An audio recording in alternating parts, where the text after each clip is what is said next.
C'est celui-là qui m'aime, qui garde mes commandements. Dieu nous donne des commandements parce qu'il veut savoir si on l'aime.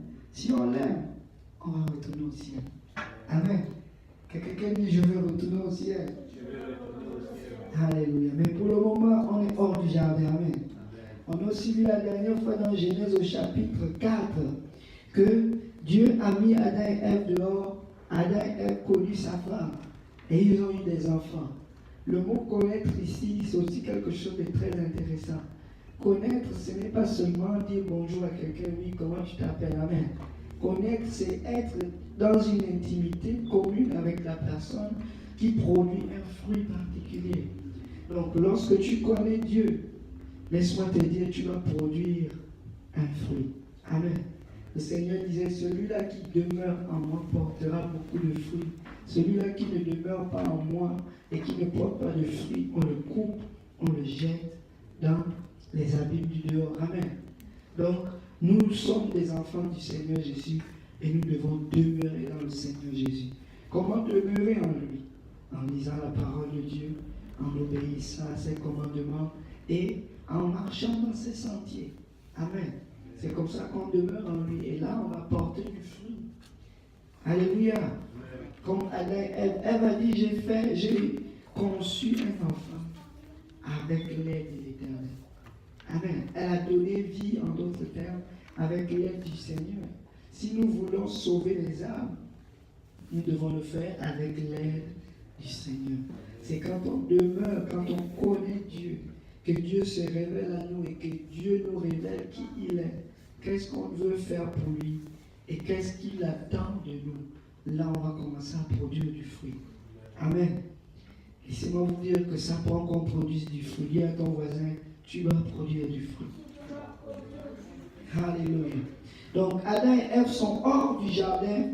Dieu les met dehors de peur qu'ils ne mangent le fruit de la connaissance du bien et du mal et ne deviennent comme Dieu, immortels et ne sachant pas discerner le bien ni le mal. On a dit que si on imaginait tout le péché que l'homme allait commettre, on allait être dans les troubles. Amen. Alléluia.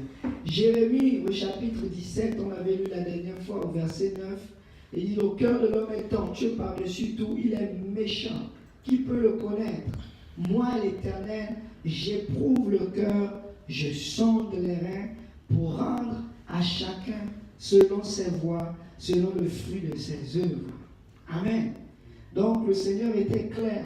Quand il a mis Adam hors du jardin, ce n'est pas parce qu'il ne les aimait pas. C'est parce qu'il voulait voir qu'est-ce qu'ils allaient produire comme fruit à la fin de la journée. Donc, le Seigneur explique une parabole et lui dit ceci. Quand il avait appelé la foule dans le livre de Matthieu au chapitre 25, et au verset 10, Jésus ayant appelé la foule, lui dit, je pense que c'est 15, Matthieu 15, verset 10 dit ceci. Jésus ayant appelé la foule, il dit, écoutez et comprenez, ce n'est pas ce qui entre dans la bouche qui souille l'homme, mais c'est ce qui sort de la bouche, c'est ce qui souille l'homme. Amen. Alors ses disciples s'approchaient et lui dirent, sais-tu que les pharisiens ont été scandalisés des paroles qu'ils ont entendues? Il répondit, toute plante qui n'a pas planté mon Père céleste sera déracinée. Amen. Les célestes, ce sont des aveugles qui conduisent des aveugles. Si un aveugle conduit un aveugle, ils tomberont tous deux dans une fosse. Pierre, prenant la parole, lui dit, explique-nous cette parabole, Seigneur. Et Jésus dit, vous aussi, êtes-vous encore sans intelligence? Ne comprenez-vous pas que tout ce qui entre dans la bouche va dans le ventre, puis est jeté dans les lieux secrets? Mais ce qui sort de la bouche vient du cœur. Quelqu'un dit vient du cœur. Donc tout est dans le cœur. Et c'est ce qui souille l'homme. Car c'est du cœur que viennent les mauvaises pensées, les meurtres, les adultères, les impudicités, les vols, les faux témoignages, les calomnies. Voilà les choses qui souillent l'homme. Mais manger sans s'être lavé les mains, cela ne souille point l'homme.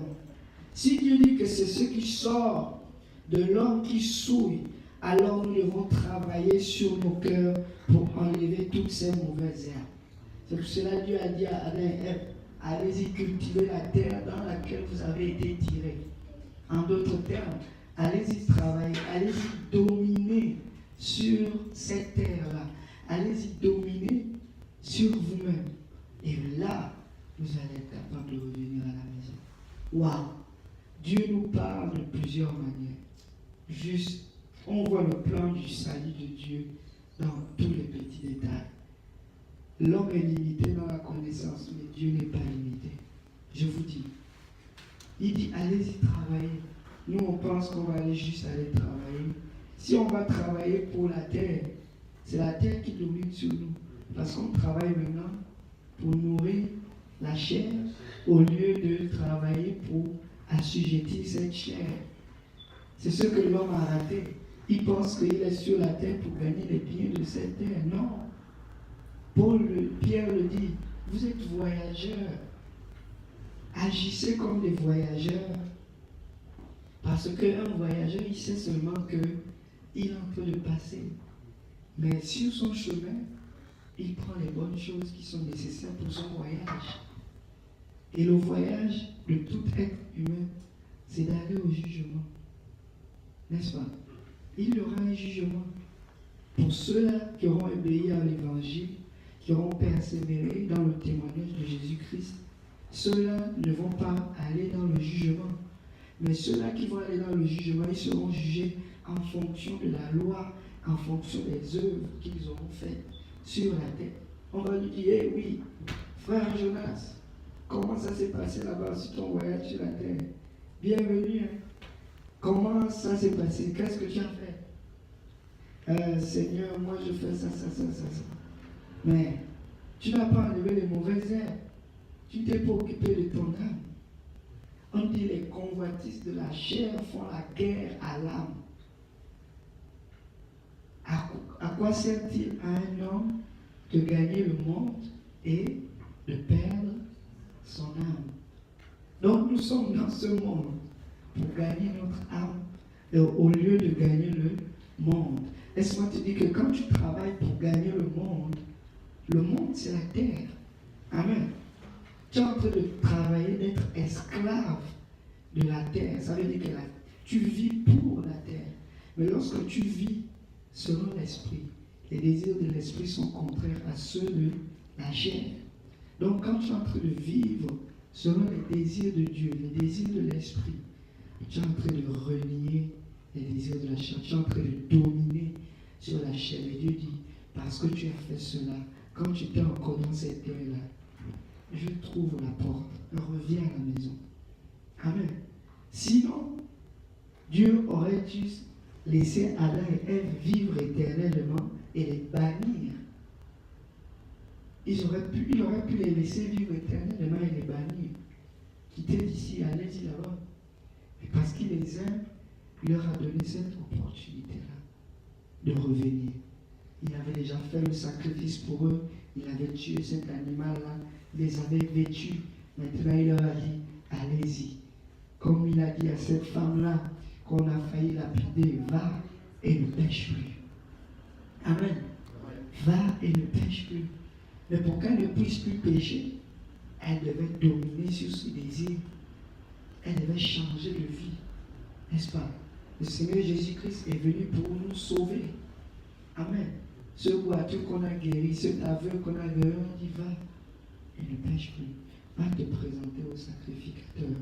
Va être une lumière, va être un témoignage maintenant. Va et ne pêche plus. Dis à ton voisin, va et ne pêche plus. Alléluia. Merci Seigneur. Que quelqu'un dise merci Seigneur. Merci Seigneur. Alléluia. Donc on va continuer à lire. Est-ce que quelqu'un peut lire le livre de Genèse au chapitre 4 à partir du verset 1? On va lire jusqu'au verset 7. Alléluia.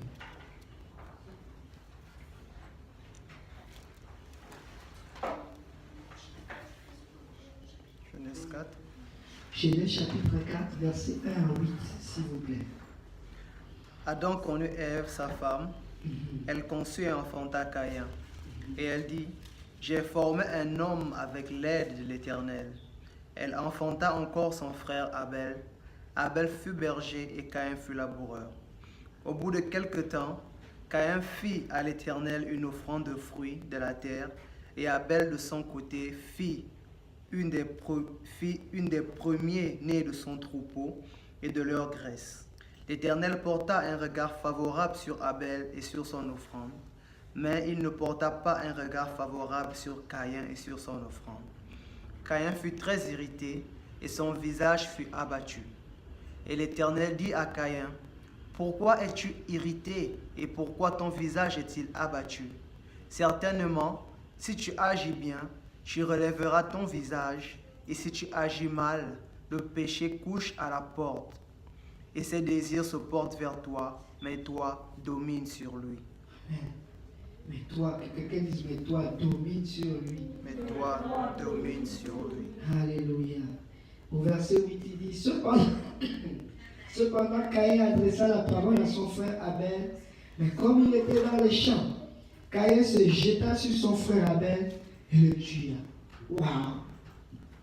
On va détailler un peu cette histoire. Ici, Adam et Ève ont des enfants. Amen. Deux enfants. Abel et Caïn.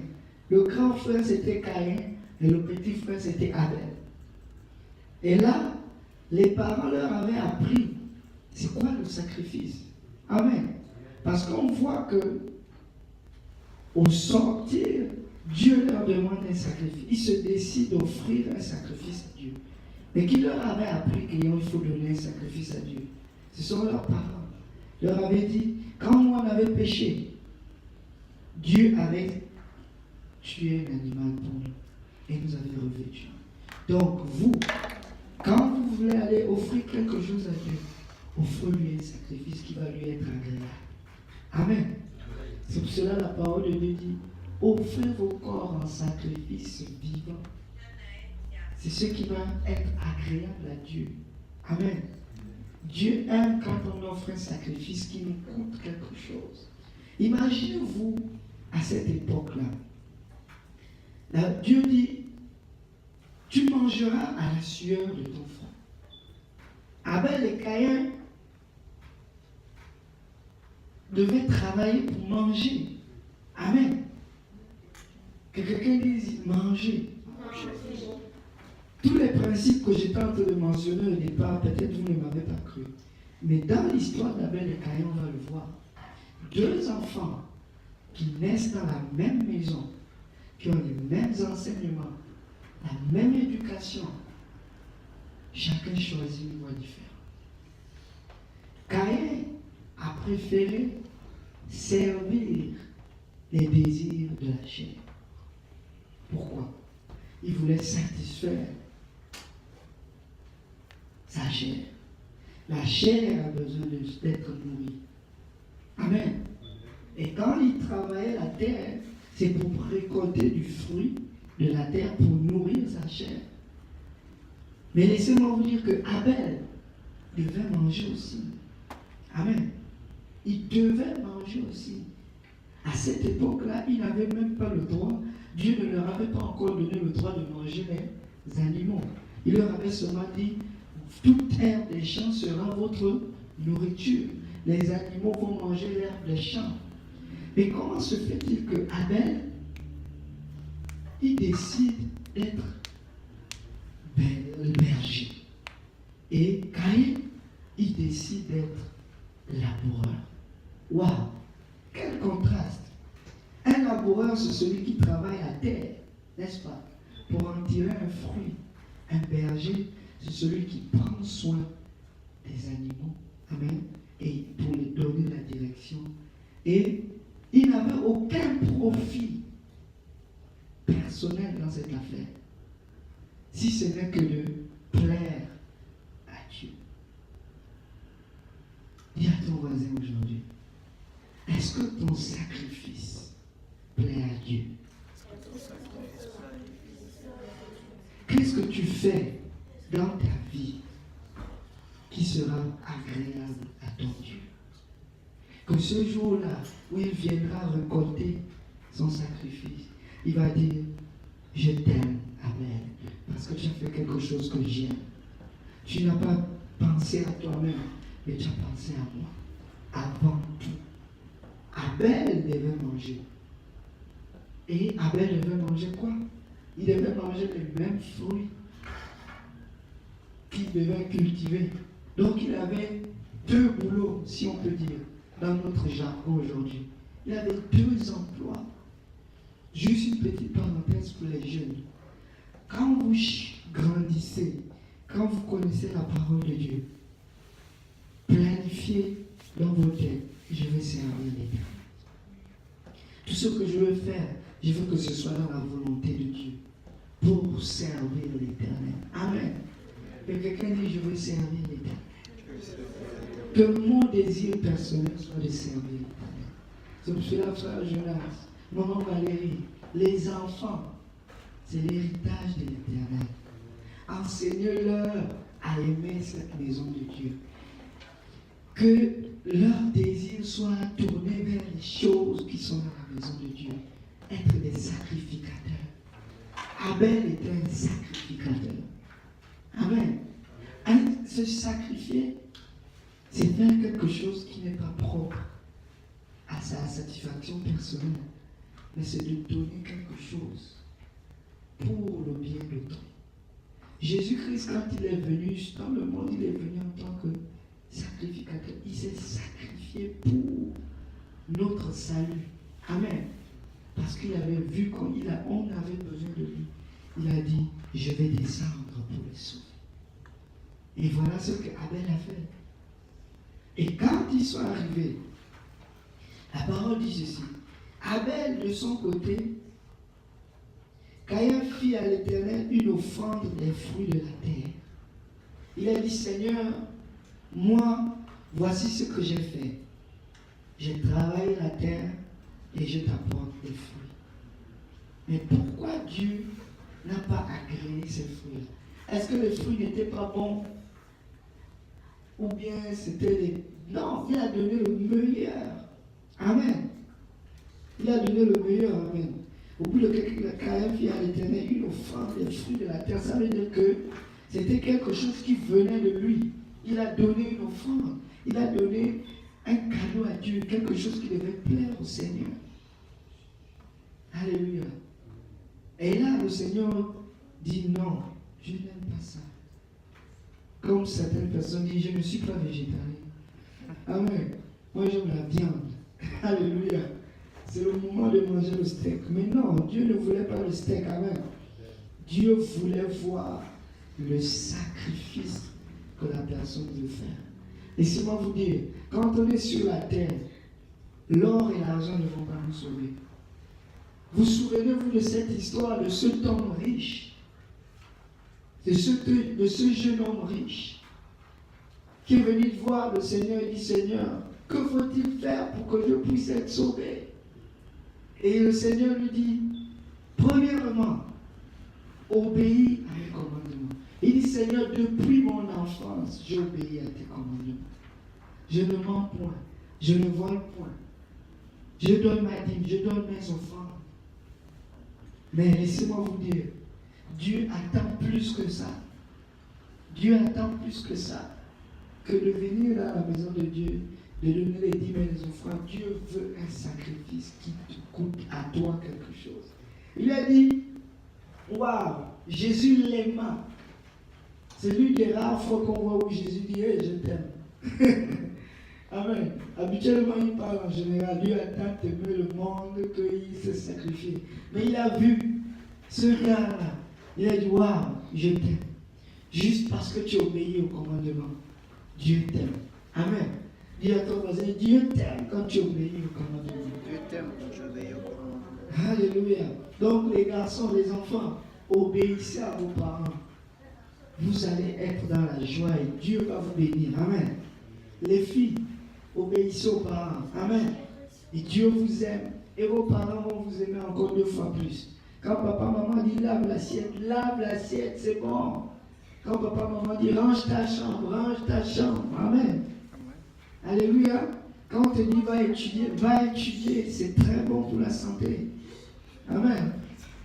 Et là, Il dit, vends tout ce que tu as et suis-moi. Il fut attristé dans son cœur parce qu'il était fort riche. En fait, il avait servi la terre. Il avait travaillé toute sa vie pour servir la terre. Il avait gagné le monde, mais il avait perdu son âme. Et Dieu a dit, il est difficile pour un homme riche de rentrer dans mon royaume. Un chameau même ne peut pas rentrer dans le fil d'une aiguille. C'est-à-dire que Dieu est en train Dieu est terrible.